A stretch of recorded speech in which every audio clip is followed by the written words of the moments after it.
Today is Tuesday, April 15th, 2025.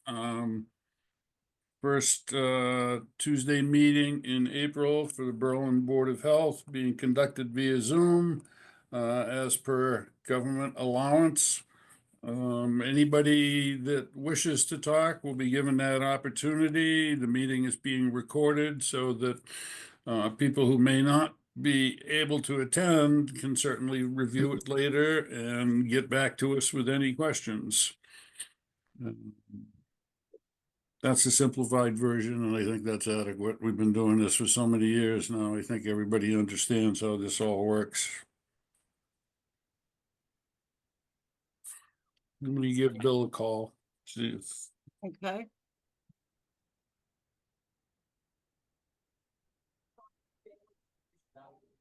What's that about? I'm the first in my family to be on any game show of any kind, so I want to be that granddad where the youngsters are like, my granddad. Hey, Bill. You're gonna be able to join us? Oh, okay, all right. So we'll see you in a little bit. He's in the process of logging in.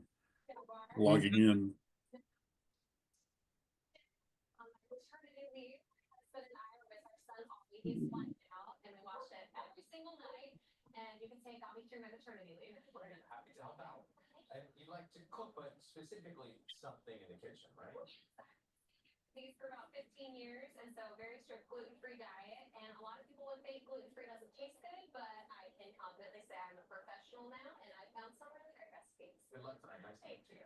We're just waiting. She wants her status to be known. To be honored.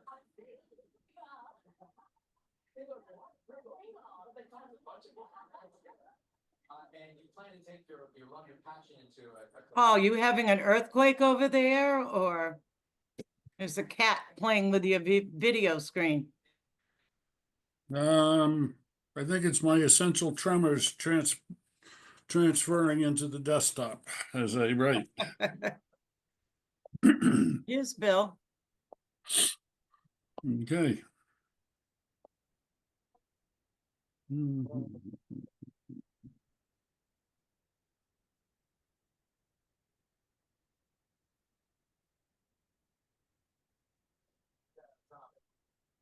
Everybody should be here.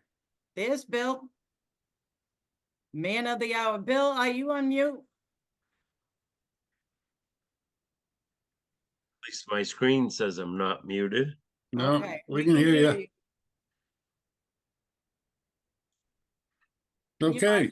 I did all of this, but I didn't print out my own agenda. So, Paul, take it away. All right, first thing on the agenda is 248 Central Street, well variance request. Yeah, that would be Jay. Everybody see that? Yep. Okay, we have 248 Central Street. The animal hospital is to the left here where my cursor's circling around.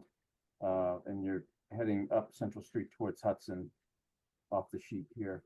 The existing property line is outlined in this pinkish line. We have an existing house, a couple of sheds, driveway. This lighter greenish blue circle is the existing well radius. And that existing well is located right where my cursor is. The reason why we're here tonight is we want to move that well to this location.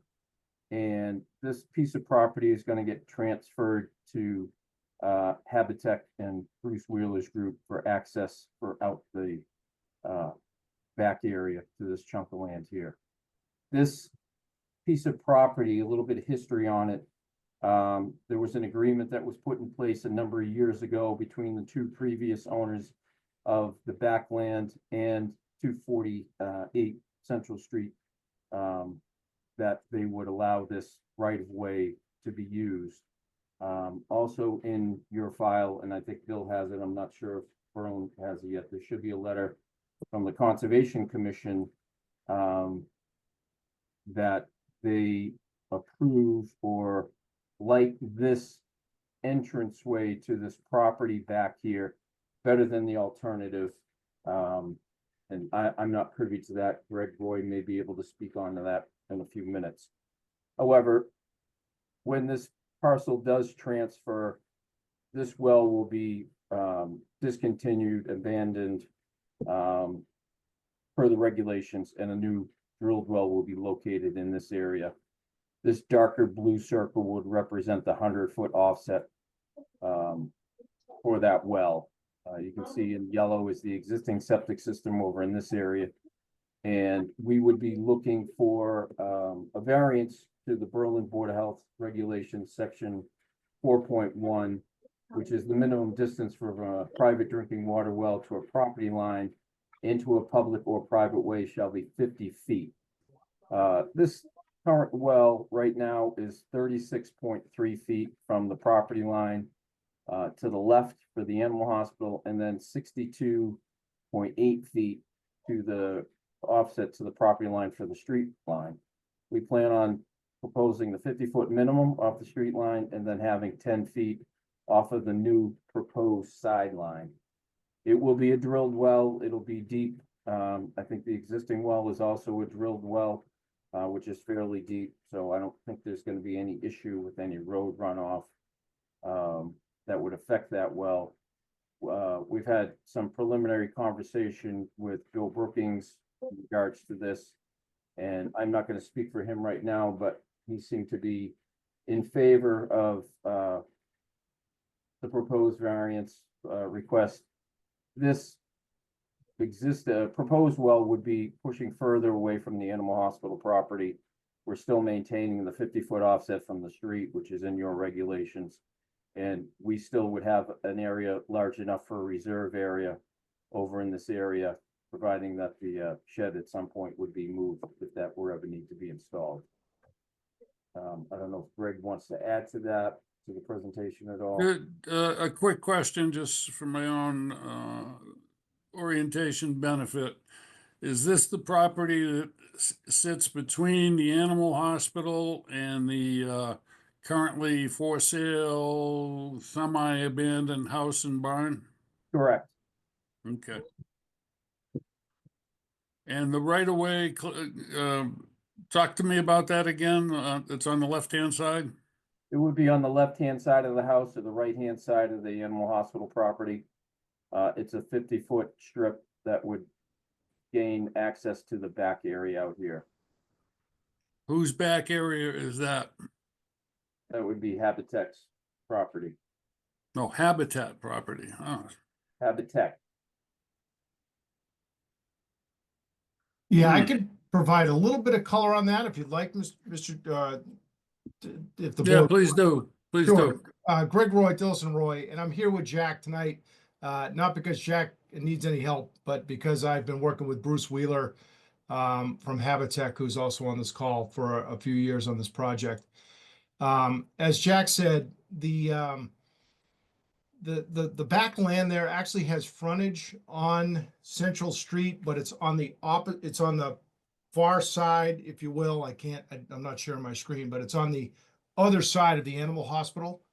And the slopes in that area are rather severe. If you folks are, I'm sure you folks are fairly familiar with the area.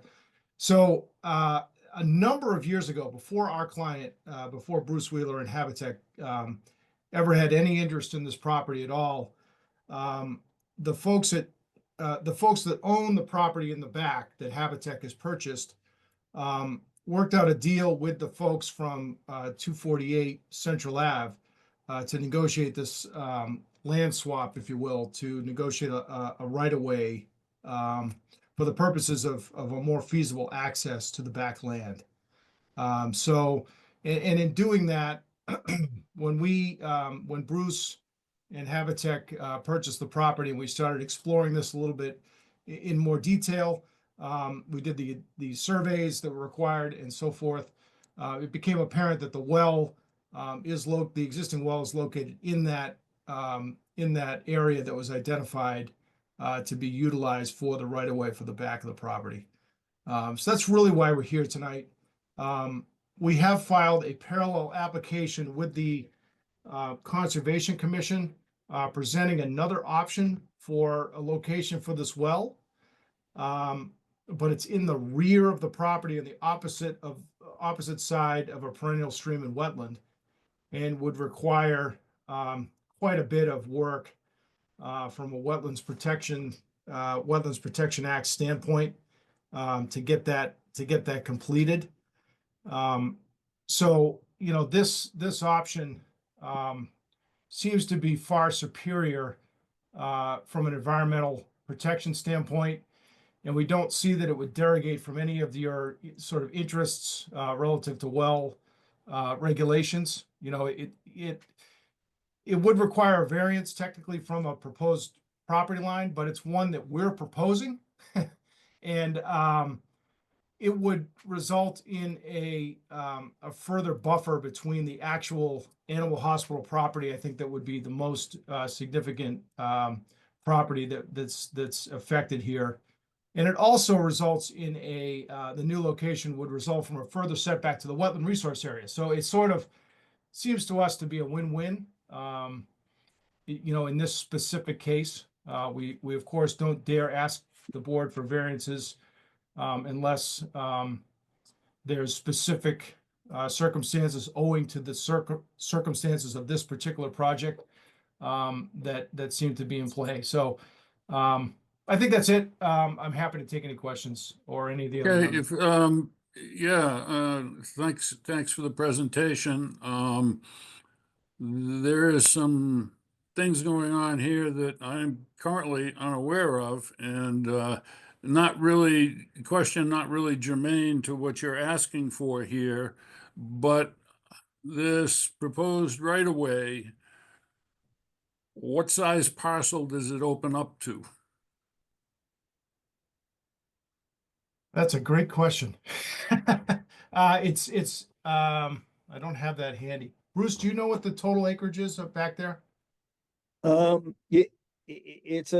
It must be 50 acres. The vast majority of it is wetland. We've recently filed a preliminary plan last week of a 6-lot subdivision on the entire parcel. But the vast majority of it is wetland. The upland area is close to where is not far past this crossing and we have a proposed roadway accessing 6 homes.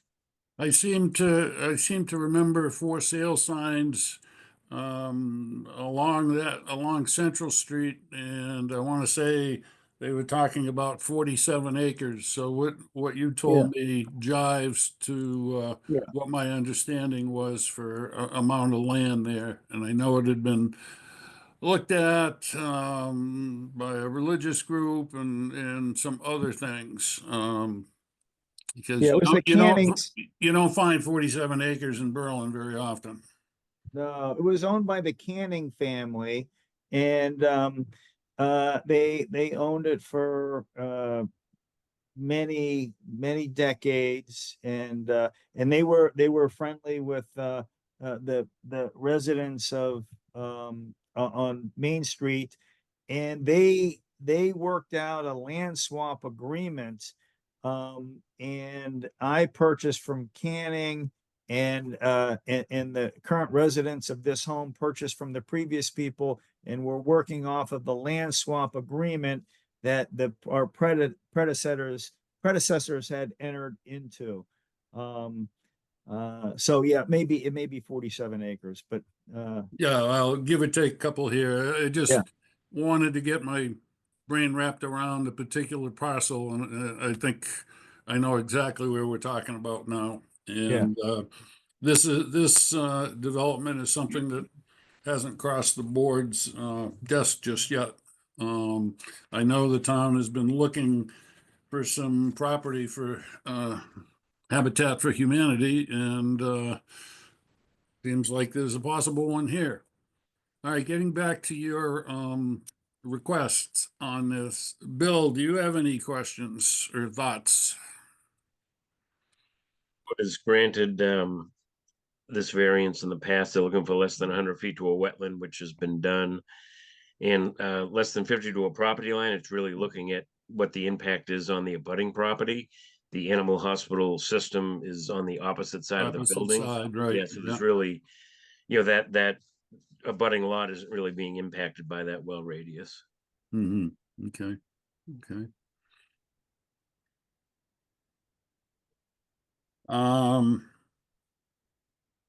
Is there a proposed timetable, or are there still legal agreements that need to be settled and satisfied before any of this work commences?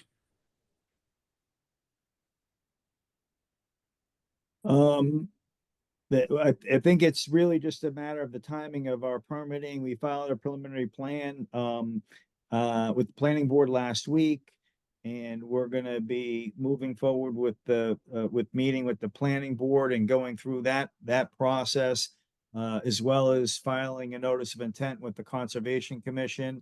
There's no other encumbrances other than the permitting issues with the planning, conservation, and Board of Health. So I'm going to make a presumption that this is the first part of a much bigger project for you folks in terms of what's going to happen with this 47 or 50 acres of land. Is that correct? It is correct, yes. Okay. Okay. Yeah, you'll have some more bites at the apple. Yeah, that's not until fall, but Mr. Chairman, it's worth noting, Scott Goddard, wetland scientist, it's worth noting we did submit a letter to the Board of Health from the Conservation Commission in support of this request in order to avoid the wetland crossing. yeah, I believe I'm looking at that letter right here. So yeah, I'm aware of that. I Perfect. just trying to line up some dots in my own head relative to this because it's news. So I don't think I have any additional questions, Sue. No, I'm good. I can even make a motion. I think we can go ahead and do that. Okay, I make a motion to approve the requested variances to regulations 4.1. You have to second it, Paul. There's only two of us. I know. I will second it, and then I will ask all in favor. Aye. Aye as well. So granted. Well, thank you, and thank you for your time. Much appreciated. And Thanks, Thank you. everybody. Thank we'll see you. you as things progress. Next time, bring a couple more guys along, all right? Yeah, this is sort of the small Yeah, group. we gotta keep the Pared- conversation going. We have a lot of time We to burn. pared it down. I pared it down to my favorite four, my favorite three. Thanks, everybody. Have a All good right, night. have a good All night. right. Bye. Yeah, next, we have Jim Gareffi and Jenna Montgomery. They're gonna do a presentation for us. Hi, Okay. Jim. How's it going? Good. Thank you very much for Jim. having us tonight. Jim, you should be aware, I'm not sure where she shows up on our screen, but just like to introduce you to Valerie Valerie Muldoon. Muldoon, who is our new clerk and all around gal to help us in the office. Nice to meet you. Hi. And this is my last Zoom What? meeting. Yeah, I am not running on the Board of Health. Oh, so John Schuker hopefully will be filling my shoes. okay. Well, I wouldn't jump in and say this is your last. It might be your next to last, you know, I'm not gonna, You don't have anything booked until after the elections. that can change. We have the power somewhere, Sue. Anyway, all right, Jim and Jenna, you have the floor. Thank you very much, and thanks for having us here tonight. We're just here to provide an update on the agency overall, some of our activities under a couple of the grants we received from the state. And, you know, just to stop in and say hello. We're kind of hoping that this is something we can do once a year to update you guys on our activities. And you are I think you're the last board we have to visit. We've done all of our rounds otherwise. So thank you very much for having us tonight. So our agenda is just as follows. Jim's going to kick us off with a quick little state of the agency.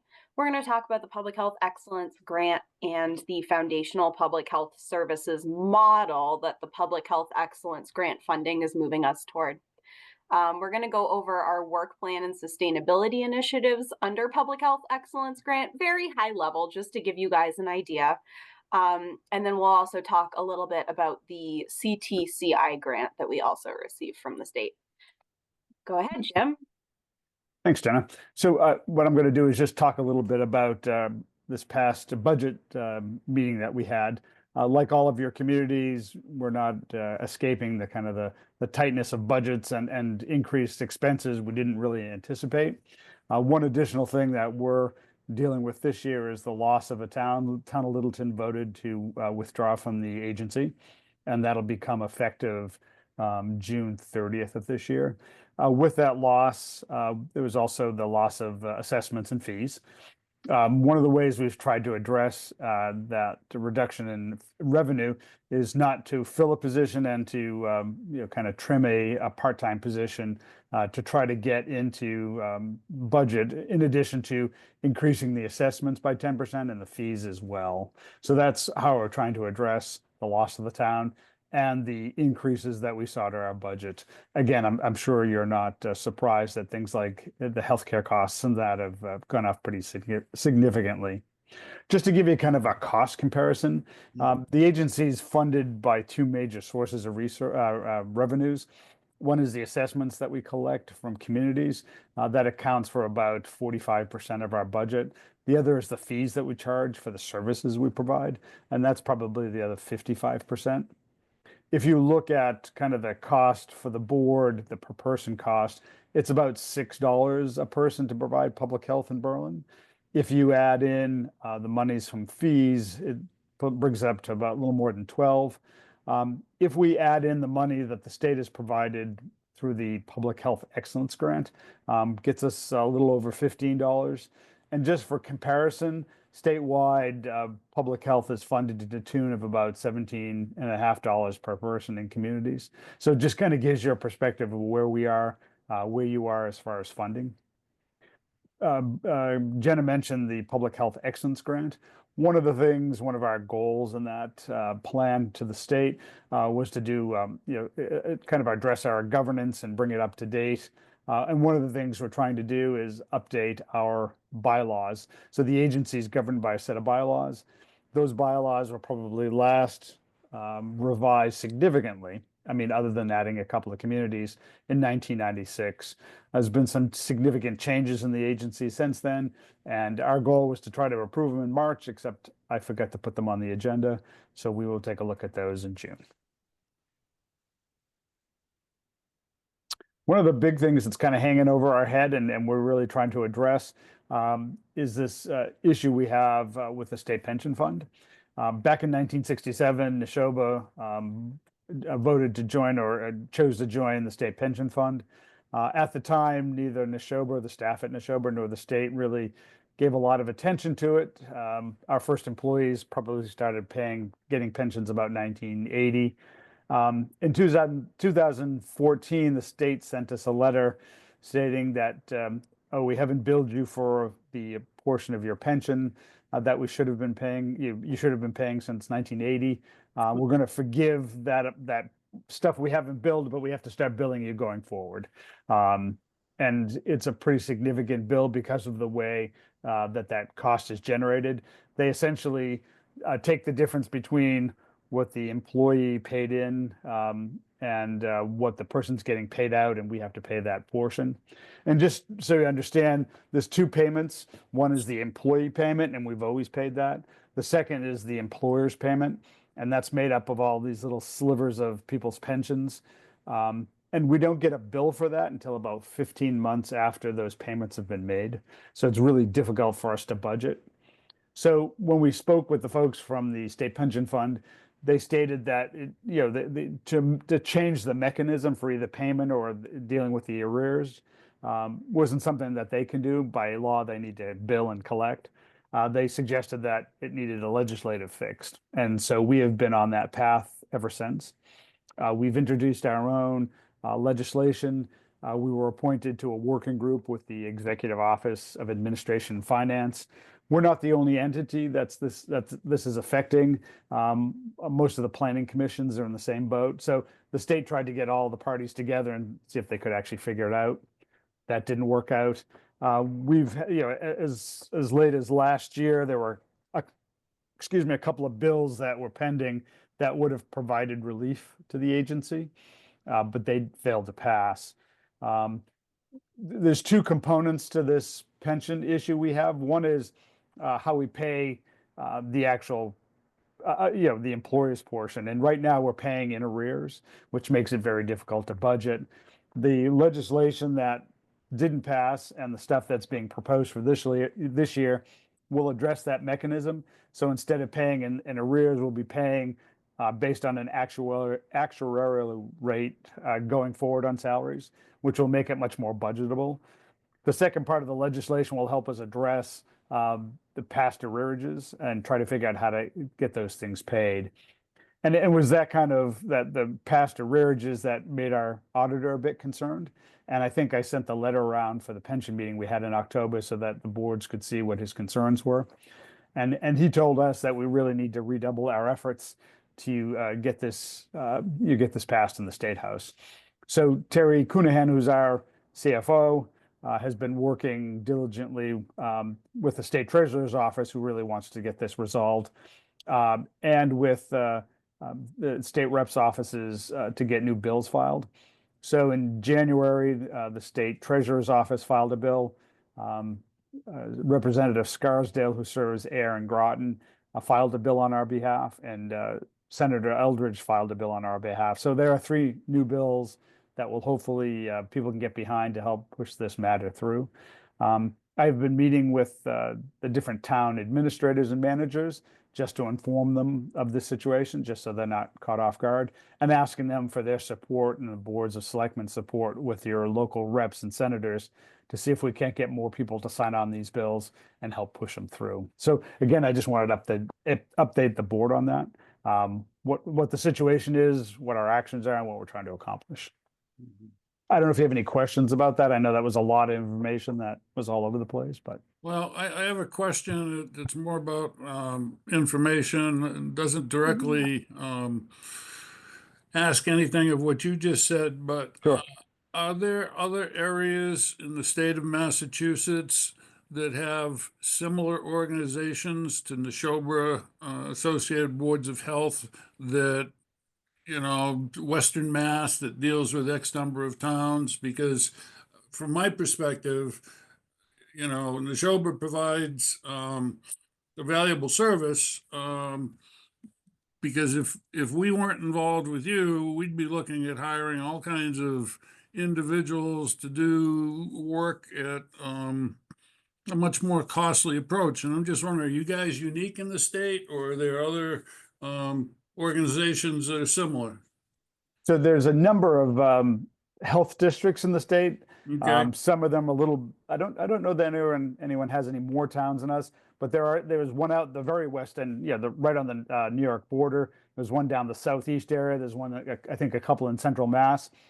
When the state started, and I'm trying to think, the state, before the PHE grant, the state actually started with some of these regionalization grants where they were encouraging towns to, even if they weren't forming districts, to get together and share some services. Maybe they share a nurse, maybe they share an inspector, just to try to, as you mentioned, you'd have to hire maybe a series of part-time people. It's not the most cost-effective way to go.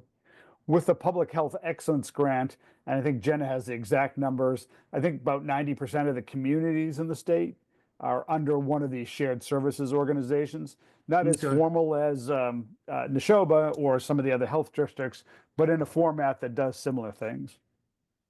Okay, thanks. that's been a question on my mind. I'm just wondering, I didn't think you guys were standalone what you Yep. did, but is, Massachusetts has a lot of little small communities and they all need the same type of help. It's just how Right. they get it. Right. Okay. All right, Jenna. Great. Well, and I also have to put a plug in for Neshoba that the state actually modeled some of this stuff with public health excellence after how we do things. So we are trailblazers in that regard. I know Jim's not going to toot our horn about that, so I have to. So communication with the board, obviously a communication specialist, I have to shoehorn in something about communications. So we're always looking to enhance our communications and just make sure that our boards can stay informed, as well as facilitate your input on different things. So as I mentioned before, we're going to try to make this a regular kind of a thing where we come and we check in. Additionally, we have our executive committee meetings, which folks are welcome at. We offer those in both in a hybrid format. So you can attend in person or you can attend virtually. We have one of those fun little owl things that makes it kind of feel like you're in the room, even when you aren't. So I like to attend virtually. It's kind of nice. And just to see everybody. So we know that communication preferences are diverse and they can change over time. So please, if at any point you have any communications input, feel free to send it my way. Consider tonight sort of an informal poll. Don't feel like you have to have something right now. But at any time, if there's anything we can do to improve our communications, please let me know. And yeah, if there's anything we can do to make it easier for you guys to weigh in on some of these big things that are happening, like budget planning and the pension matter, those sorts of things. Okay. So, Public Health Excellence Grant. This has been around since 2021, and Neshoba joined it pretty early, and I was one of the first hires under Public Health Excellence Grant funding. The idea behind this funding, as Jim mentioned, is to improve capacity for local health services by encouraging resource sharing. And so, as Jim also mentioned, over 90% of, probably close to 95 at this point, percent of Mass boards of health and municipalities are participating in this public health excellence sharing of services. And there were, as of January, 51 different shared service arrangements. So we were one of 51 as of the beginning of the year. So we've been using the funding to build our capacity. So with staffing. So I was hired. We've hired a couple of newer health agents. We had a part-time food inspector for a little bit and a shared services coordinator for a little bit. We don't currently have them. But we also used it to improve our inspectional processes with new tools and data tracking so that we can capture some of the most common violations that we're seeing and target those a little bit more. And so that we also have data to kind of report back on what we're doing. We're currently working towards formalizing training programs via the Mass Fit courses. Jim will tell you a little bit more about Fit courses a little bit later. So there's a housing one and a food module, two separate, and our environmental staff have been working their way through those trainings. As Jim will tell you a little bit more, they're pretty rigorous and comprehensive. We've been really focusing on food and environmental protection, and internally we're doing a lot of standardizing our operating procedures for consistency across the municipalities. Quick question. Yes. Who or what is the source of this funding? Oh, Is it state? Is it federal? Where are we? It's a nice little mix. And we've been given no information on what that means for the federal portion. So, Shocking. wonderful question, Paul. Glad you brought it up. Shocking. So that's a shoe. We'll just wait to see what happens with it. We will wait to see if it drops. Yes. Yeah. So the foundational public health services model is really, it's aspirational for us in Massachusetts. This is what we're working towards. This is the pie in the sky, right? And so this is the model that The Department of Public Health has all of us who are shared service arrangements kind of working towards delivering our services under this model.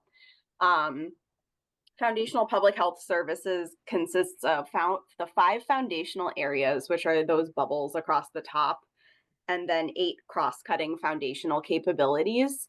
The idea being that we're going to build public health up in Massachusetts to make sure that everyone's getting equal service through this model. So local boards of health, this is important, don't need to do all of these things directly. They do need to ensure that they're happening in their communities in some capacity. So we've been kind of assessing our staffing and financial resources for the foundational public health services adoption. We are doing that with a foundational public health services shared services review, which we are in the home stretch of. Isn't that right, Jim? We're really excited. Yep, It has been a absolutely. bear of a process, really, really scary, gross spreadsheets. But it's going to give us a really nice benchmark to work off of going forward. So we press on. And so we're just getting a lot of technical assistance from our BME strategies person appointed to us by the state. So that's been very helpful in guiding us through this process. Okay.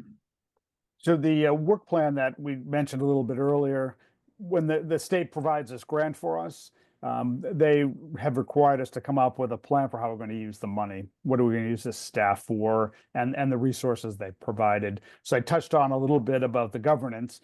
Each shared service organization has to have a governance structure. We do. We're just going to kind of revise and hone our bylaws so it reflects what we're actually doing these days. The sustainability goals, again, when we've interviewed the new health agents, I think the people we interviewed were kind of amazed that most of the staff at the agency have been there for decades. We don't seem to leave for whatever reason. We seem to like what we do and who we do it for.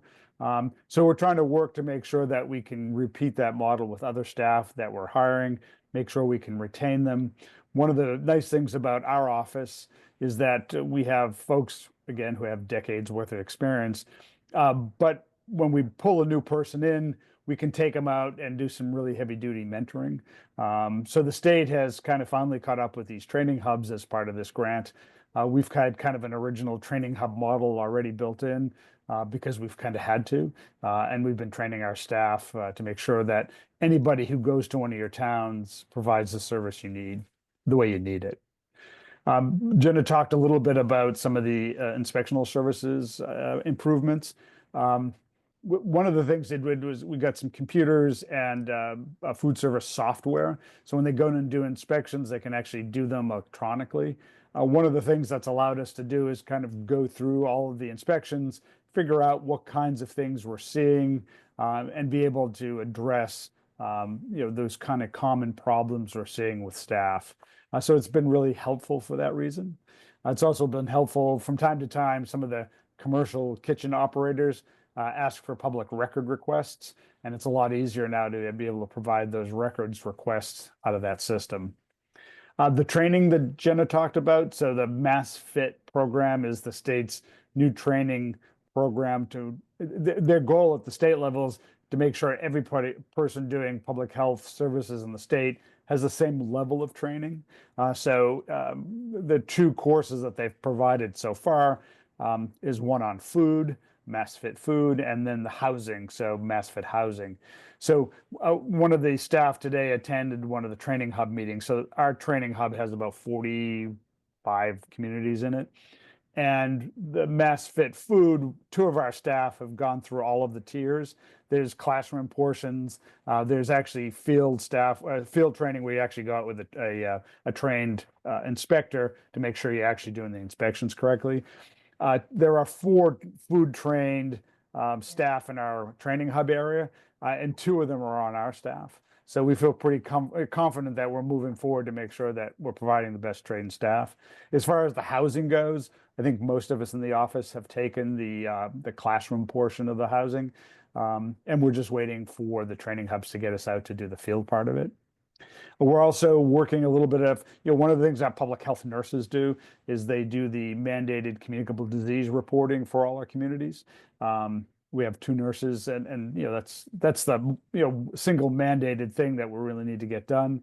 Some of the money from one of the other grants is going towards enhancing a database that we've had, but hasn't really worked well, to make sure that we can both gather the information about what our nurses do in your community and then be able to report it back to you. As budgets get tighter and tighter, people are looking to get more granular data about the services we're providing, and we're hoping this helps in all the communities. I don't know if you have any questions on, so this is this year's work plan. These are the things we're working towards completing. And we've got to June to kind of put all these pieces together, which we're on good track. I would imagine in just naturally incorporated in what you folks are doing there, that there's a eye kept open for trends. And for example, in the food service industry, that's a lot of things are possible. I know there's a lot of legislation, but you get new people in new industries, and sometimes they want to stretch the opportunity. Not always bad, but it's something that I would think it needs to be tracked to some degree to see what's Can I going jump on. in here, Jim, real quick? I was going to say, if you didn't, I was going to. So Yeah, so I've been working with Bridget Braley, our senior food inspector, and for a little over a year now, we've had a biannual food service newsletter called Food for Thought. I know, very clever. And so Bridget takes the information from this database on the most common violations, and then we Okay. build the newsletter based off of that. Okay. Yeah, so that's been really helpful. And one of the other things, Paul, you mentioned kind of different trends. The past couple of 3 years, we've probably seen a big explosion of mobile food. You're right. And so, unfortunately, the state really hasn't caught up from a regulatory standpoint.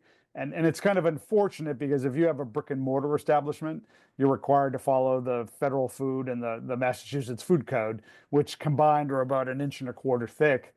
There's not any exemptions in those for mobile food. So unfortunately, we have to kind of apply those codes to mobile food.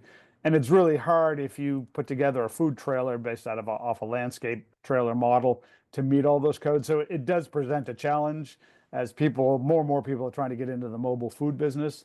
It has presented some challenges, and we're I'm trying to sure. work through that. So, Okay. Thank you.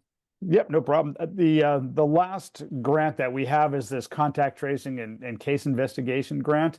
This one here is probably the one we're worried a little bit most about from a federal standpoint. Right now, it provides us a public health nurse to help with the other 2 nurses with the contact tracing, communicable disease reporting. It's also helping to pay for that upgrade to our database, for the nursing database. So we're crossing our fingers that this funding remains. It'll allow us to have that additional public health nurse through June of next year, and to finish the upgrades we have on our public health nursing database. So we're crossing our fingers. I would imagine. I don't know if you have any other questions for us. That was kind of the end of our presentation. I'll open it up to everybody who's participating here. Now's a good time if we have any questions, and if the question comes to your mind when you go into bed tomorrow, you can still call Jim or Jenna and get an answer, but not tonight.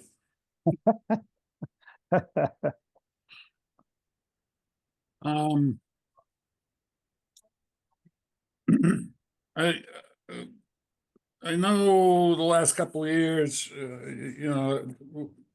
we get the budget issues that you guys have been wrestling with, and just wondering if you feel like feel that Neshoba is making progress to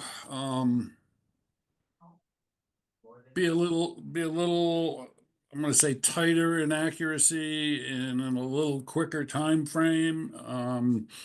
Just you know, we have a new town administrator. Things are working a little differently here than what we were used to in the past. And we get hit with deadlines, and then, you know, you folks come in with whatever you come in with, and I'm sure we're not alone, and I understand the complexity. It's just, I'm looking to see if you think there's a sunrise on the horizon with getting that sort of issue squared away. So one of the things we did this year is try to move the budget meeting up. So instead of being the first meeting in January, it's now like the second week in December. Mhm. Lots and lots of our boards are asking for budget numbers sooner and sooner. And our CFO likes to have a certain amount of time to do some forecasting and try to get in any of our expenses so that when we present a budget is Sure. as accurate a budget as we can. So again, we're going to try to make sure that if it's not the first, it's the second week in December each year, so that we can provide that data for you as soon as possible for your budget season. I know I talked to Kristen a little bit this winter, actually late winter, early spring, about your budgets and the numbers, just so I could confirm information for her. Right, right. So. Okay. Anything else by anybody? Nope. It was very informative for someone who has just joined this group. So thank you very I'm- much. I'm I glad picked a you good night spoke, to because start. I was just gonna go to you, Val, and say, now's a good time, you know, if there's a Yeah, question no. on your mind or something, take advantage of it, you know? And Yep, you it have was all our very contact. informative. Thank you. Yep, you have our contact information. So ever a question, certainly let us know. What are your hours, Val? I'd love to give you a call and chat sometime. She's still Well, working that out. Okay. Yes, No worries. I'm just No worries. starting tomorrow to officially my get on gosh. the books. Okay, So never mind. Never mind. Roll pretty it back. soon we'll I have didn't some ask that. established hours. That's okay. Ours will evolve over the next several weeks, I'm sure, so. Yep, totally. Okay. Absolutely. We'll make Well, I sure, look forward to getting to know you better. Same Sure. here. very good. So what are you going to do with all your free time? I don't know yet. I got a puppy. That's Ah, there taking you up go. most of my free time. Okay. Oh my gosh. And then there's always the community garden. That's got coming up. See? So, Those sound like nice alternatives. yep, I hope so. I just get the puppy to stop trying to eat me and I'm good. Thank you, Jim. All right, Thank you, Jenna. Jim, Thank John, you for thank your you very time. much. Good to see all Thank of you. you so Thanks. much. You guys Take are care, Val. welcome Nice, good luck. anytime, trust me. Thank you. And Thanks. John, All right. good luck looking at this. Hopefully we'll see you again. All Yeah. right, thanks again. Yep. Take care. Bye now. Bye-bye.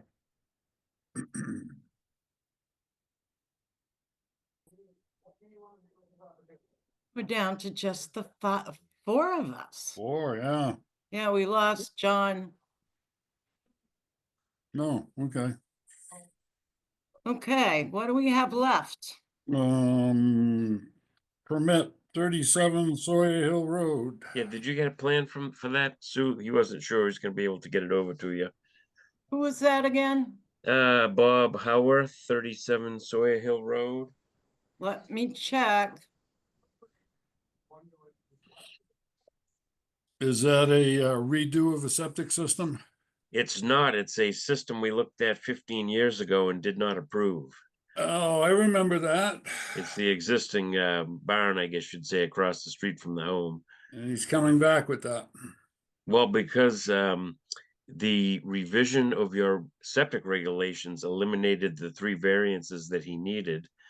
And he does still need the well variance to property line, which was denied because at that time, Henry Wheeler's existing home, septic Right. and well were a potential issue. But now that that lot has been redeveloped and the well and septic are quite a distance away, he's hoping the board will reconsider that variance request. 'Cause I again, did not receive anything from him. Okay, so I think I've pretty much told them, without a plan to share, we couldn't really vote or discuss the topic. Okay. So, I remember that. I was watching the Board of Health meetings before I ran for the Board of Health. yeah, I think it was it was about 15 years ago, I think, so. Yeah, it has to be. It has to be. There was something about an old pipe that may have run across underneath the road. Yes, you you know. have a good memory. I remember that was, well, it was a little complicated. It was a little painful. It was a little everything. Town council, Ross Associates did a peer review. It was very involved. Yes, it was. Yeah. But again, the revision to the regs eliminated the septic variances, so it's just that well variance. Yeah, 2010. Yep, Okay.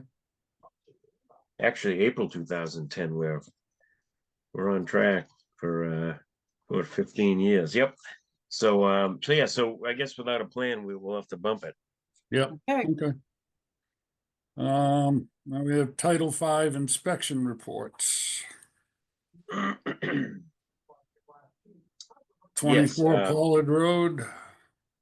Yep, these so 24 it's a pass. That's a relatively new home there. That new Right, it is. Yeah. subdivision off of West Street. Yep. 155 Pleasant Street.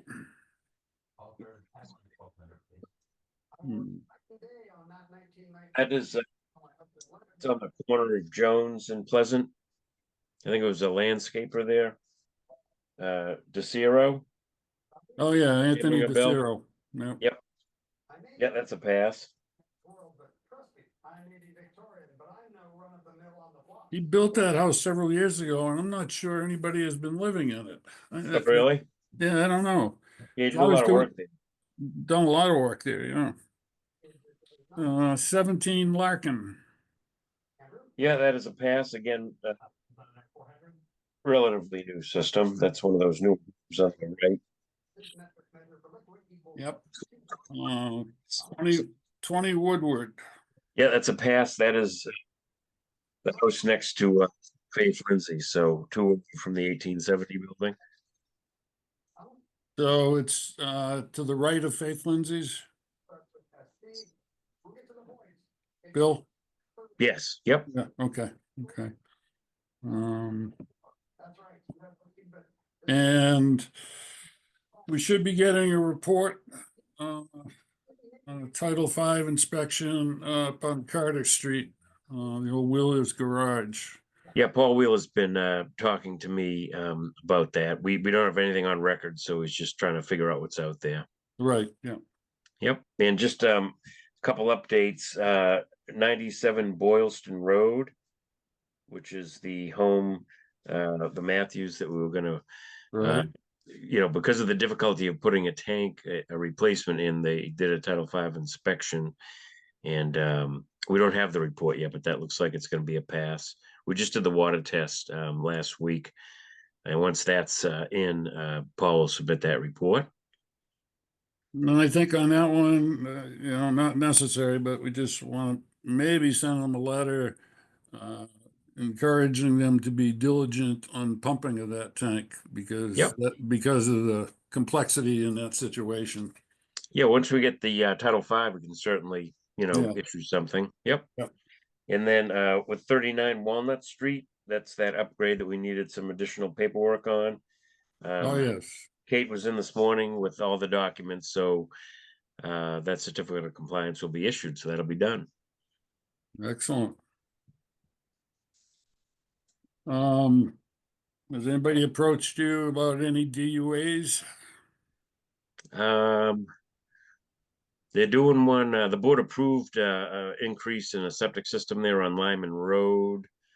I think 20 Whitney's trying to do something, but their system's older. I think they're gonna have to do some type of a tank upgrade, but those are the only two I can think of off the top of my head. Yeah, just curious. Actually, Morse Road, or is it Maynard? Maynard Road did one too, but they increased their tank size also. Okay, just a little update relative to my dealings with DEP. The transfer station third-party inspection has been completed, and that report has been sent to DEP.